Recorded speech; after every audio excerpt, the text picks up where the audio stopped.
Hi sir, నా పేరు I Srinivas. నేను సింగరేణిలో జాబ్ చేస్తున్నాను. నేను ఉద్యోగం చేపట్టేప్పటికీ 30 సంవత్సరాలు అవుతుందండి. నాకు గత 20 సంవత్సరాల నుండి స్పైనల్ ప్రాబ్లం ఏర్పడిందండి. నేను బయట చాలా హాస్పిటల్ తిరిగాను. 2 టైమ్స్ నాకు స్పైనల్ సర్జరీ కూడా చేశారు. కానీ మళ్ళీ నాకు ఇప్పుడు ఈ 6 మంత్స్ నుంచి మళ్ళీ స్పైనల్ ప్రాబ్లం స్టార్ట్ అయిందండి. దానికోసం నేను రకరకాల ట్రీట్మెంట్ తీసుకున్నాను, తగ్గలేదు. మా సింగరేణి డాక్టర్స్ నన్ను ఇక్కడికి కింగ్ కోటి కామినేని హాస్పిటల్కి రిఫరల్ రాశారండి.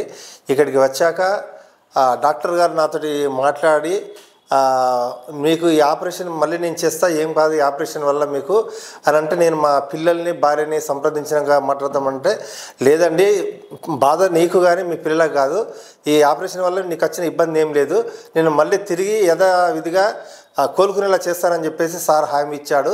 ఆ తర్వాత నేను పిల్లలతోటి ఫోన్లో మాట్లాడి సార్ తోటి ఈ విషయం ఓకే చేశాక మొత్తం నన్ను టెస్టులన్నీ పూర్తి చేసి నాకు 4 రోజుల క్రితం ఆపరేషన్ చేశారండి. చేసి వెంటనే తెల్లారే డాక్టర్ గారు వచ్చి నన్ను నడుముకు బెల్ట్ పెట్టి వాకింగ్ చేయించారు. తర్వాత ఫిజియోథెరపీ వాళ్ళు వచ్చి రెగ్యులర్గా ఫిజియోథెరపీ చేయిస్తున్నారు. డైటీషియన్ వాళ్ళు వచ్చి టైంకు నాకు డైట్ ఎలా తినాలి, ఏ టైంకి ఎంత తినాలని చెప్పేసి వాళ్ళు డైటీషియన్ చెప్తున్నారు నాకు. దాని కారణంగా ఇదివరకు నాకు షుగర్ బార్డర్ లెవెల్లో ఉన్నది కూడా నార్మల్ లెవెల్కి వచ్చేసింది. నాకు ఈ పెయిన్ రిలీఫ్ అయ్యి ఇప్పుడు నేను మామూలుగా ఎంత బాధతోటి ఇక్కడికి వచ్చినో అంత రిలాక్స్గా నడవగలుగుతున్నాను. Thank you Kamineni hospital. Thank you Karthik sir.